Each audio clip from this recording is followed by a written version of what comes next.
गहरे नीले समंदर में तीन सबसे अच्छे दोस्त रहते थे। डिनो डॉल्फिन, ओमी ऑक्टोपस और टिकू कछुआ। वे सिर्फ दोस्त नहीं थे बल्कि समुद्री रेस्क्यू स्क्वाड थे। उनका मिशन था समंदर में फंसे हर जानवर की मदद करना।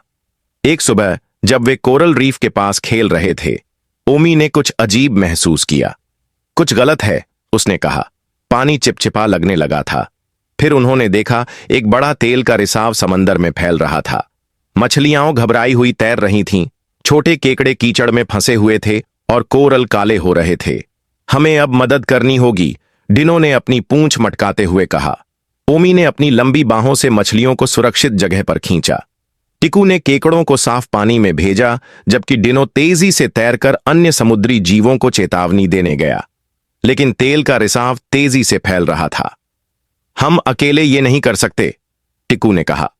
फिर उन्होंने अन्य समुद्री दोस्तों को बुलाया, व्हेल, सी हॉर्स, यहां तक कि जेलीफिश भी।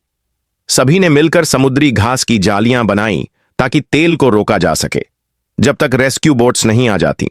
सूरज ढलते ढलते समंदर सुरक्षित हो गया।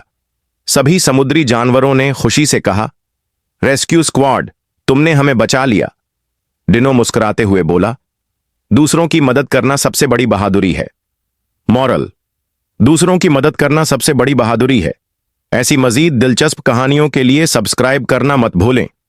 Egg book.